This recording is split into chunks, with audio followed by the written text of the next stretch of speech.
20h sur AMTV, c'est parti pour la grande édition de ce soir.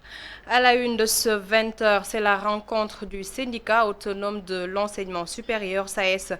Le syndicat exige l'État du Sénégal de prendre ses responsabilités face à leurs revendications. Point Covid de ce mardi, le ministère de la Santé et de l'Action sociale a notifié que 78 nouveaux cas ont été enregistrés et 5 cas de décès supplémentaires. En 2020, 50 journalistes ont été tués. C'est une annonce faite par l'organisation Reporters sans frontières. Et puis, dans ce 20h, Fama Mbaye Diop vous fera le tour de l'actualité internationale. Voilà l'essentiel des titres. Le développement, c'est tout de suite.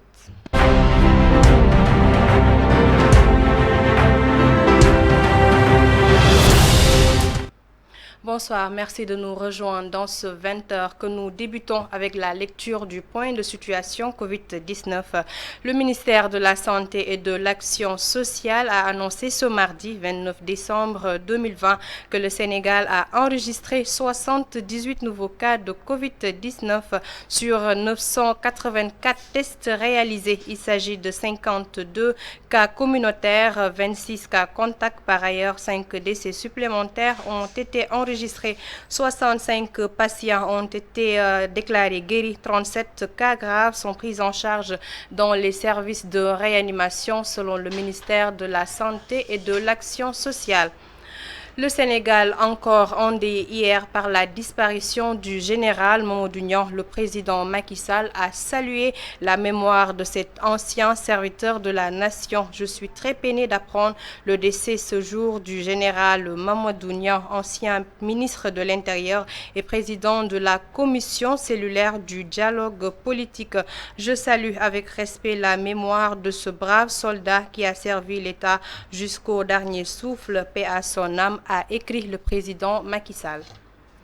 Le syndicat autonome de l'enseignement supérieur, SAES, menace de paralyser l'année universitaire 2020-2021 si l'État du Sénégal ne réagit pas face à leurs revendications, notamment l'application des textes de gouvernance des universités, l'achèvement des chantiers en cours dans les universités. Le compte rendu de cette rencontre, c'est avec Bakary Cissé et Babacar Thiam. Regardez.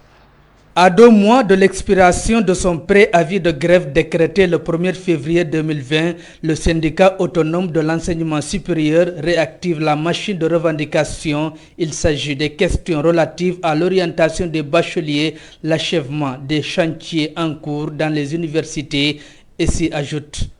Nous levons pour rappeler au ministère de l'enseignement supérieur que les 4 points de revendication qui étaient inscrits dans la plateforme revendicative du SAES restent d'actualité.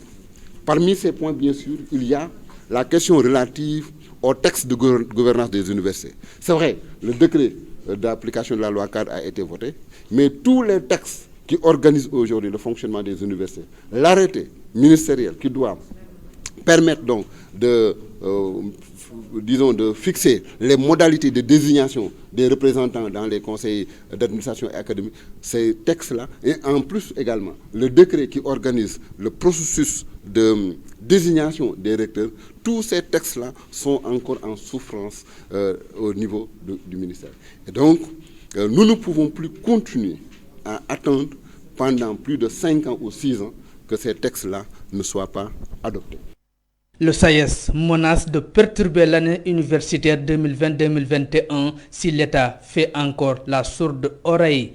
L'année universitaire 2020-2021 ne démarrera pas normalement tant que ces questions qui sont en suspens ne sont pas réglées. Et ça également, il faut que l'opinion sache que s'il y a des perturbations, que nous n'en sommes pas comptables. Parce que tout ce que nous disons ici, ce n'est pas des questions de financières. Ce sont des questions d'ordre, organisationnel et tout simplement donc de la mise en place de dispositifs réglementaires, notamment donc des textes pour permettre aux universités de fonctionner correctement et de permettre également à la recherche d'être structurée et de pouvoir prendre son envol. Le SAES met le gouvernement devant ses responsabilités et le tient seul responsable de toute situation dommageable à l'enseignement supérieur, tout en exprimant sa fermeté et sa détermination à œuvrer pour les solutions aux problèmes posés. Toutefois, le SAES reste toujours ouvert au dialogue.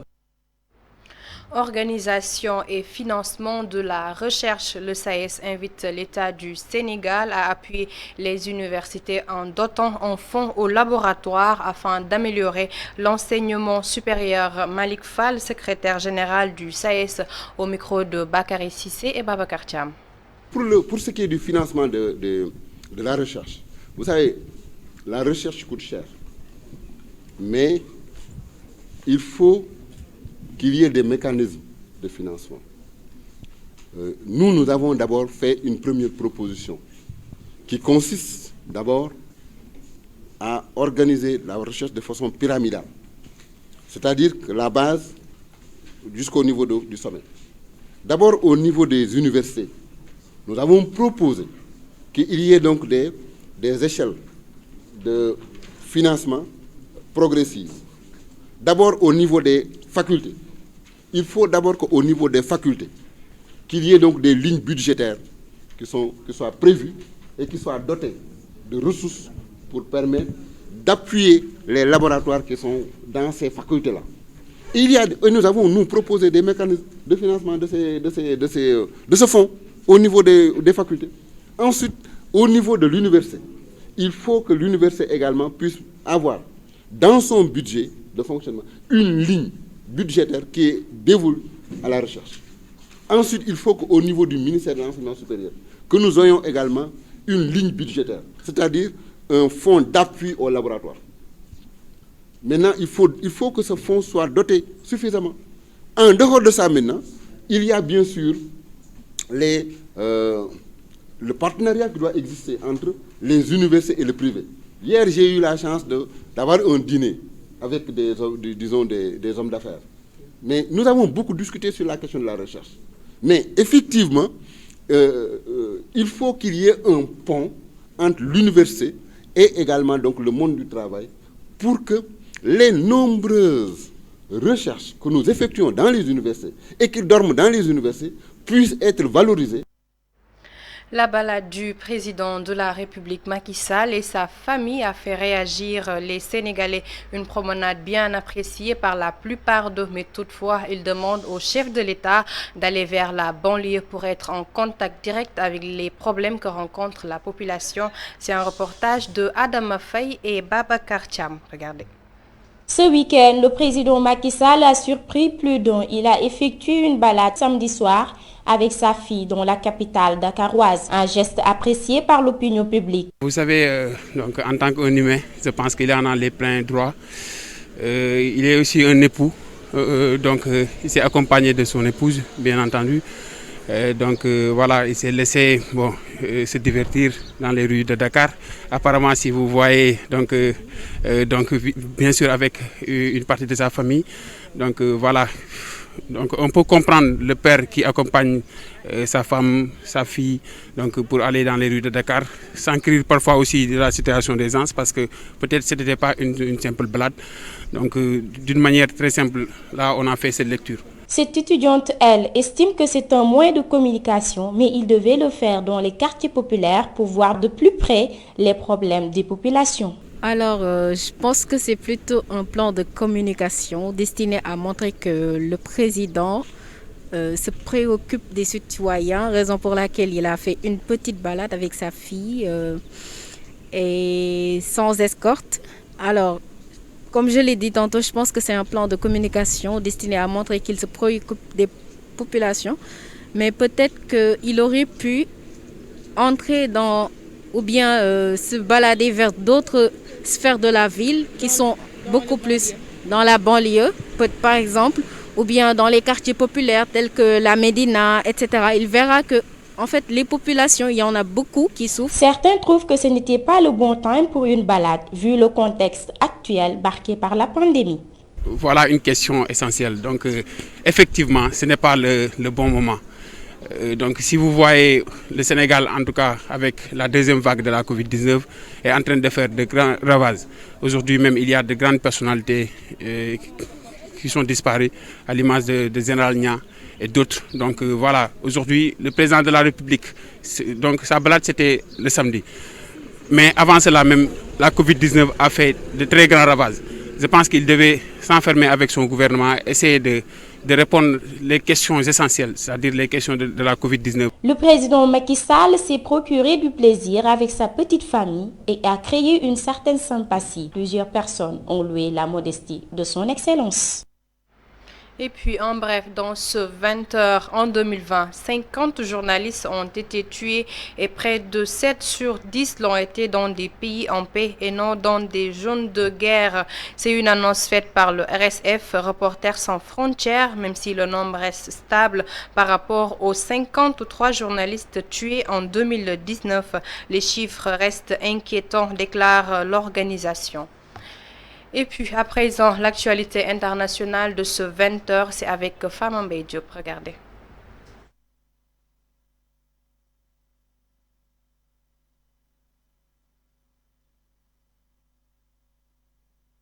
Actualité internationale, le président sud-africain Cyril Ramaphosa a annoncé l'interdiction de la vente d'alcool et l'obligation de port de masque partout en Afrique du Sud. Ces mesures visent à ralentir la progression du pandémie dans ce pays qui vient de dépasser le million de cas de contamination. Au Mali, 3 soldats français du 1er régiment de Thierville-sur-Meuse ont perdu la vie ce lundi 28 décembre. Leur véhicule blindé a été atteint par un engin explosif improvisé. Au Niger, les résultats provisoires des élections présidentielles et législatives de dimanche ont commencé à être diffusés par la Commission électorale nationale indépendante du Niger. Ils ne concernent pour le moment qu'un petit nombre de près de 26 000 bureaux de vote répartis sur l'ensemble du territoire. L'Espagne a annoncé qu'elle allait recenser les personnes refusant de se faire vacciner contre le Covid-19. Un registre qui sera partagé avec d'autres pays européens, mais ne sera pas toutefois rendu public, a précisé le ministre espagnol de la Santé. Parlons toujours de Covid en Europe. Un conseil de défense sanitaire organisé aujourd'hui en France, alors que plusieurs élus, notamment dans le Grand Est, s'inquiètent d'un rebond de la pandémie de Covid-19. Malgré l'espoir qui fait naître le début de la campagne de vaccination, les Français finissent l'année sous la menace d'un possible reconfinement. Allemagne 2021 marquera une rupture. Pour la première fois depuis 16 ans, le visage d'Angela Merkel ne figurera pas sur les affiches des élections prévues en septembre 2021. La chancelière ne sera pas candidate. Discrétion, proximité et collégialité, ce sont les ingrédients du succès d'Angela Merkel. Une telle reconnaissance pousse les observateurs à se poser la question: que sera l'Allemagne après Angela Merkel?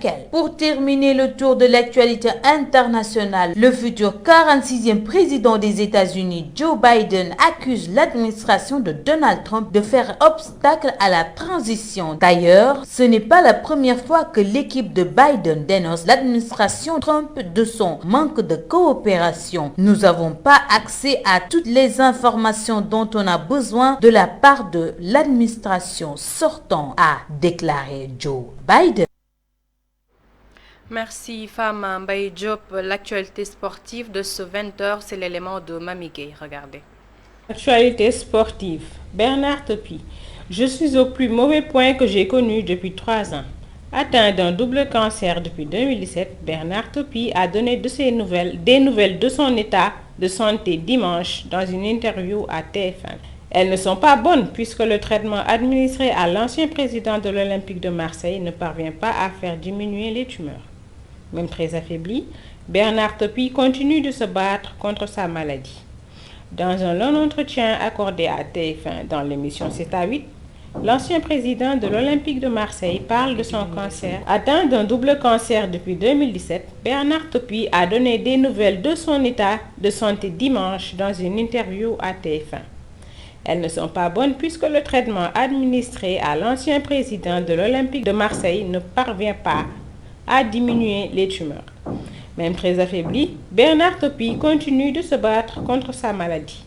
Dans un long entretien accordé à TF1 dans l'émission 7-8, l'ancien président de l'Olympique de Marseille parle de son cancer qui ne cesse de se développer malgré les traitements expérimentaux testés. C'est une longue maladie pour moi parce que cela fait 3 ans, rappelle-t-il. et je suis au plus mauvais point que j'ai connu depuis 3 ans. Et c'est d'autant plus dommage, de janvier jusqu'en juin, grâce à un traitement spécial, mes tumeurs avaient baissé de 110%. Et puis, je ne me suis pas senti bien du tout au tout début de l'été.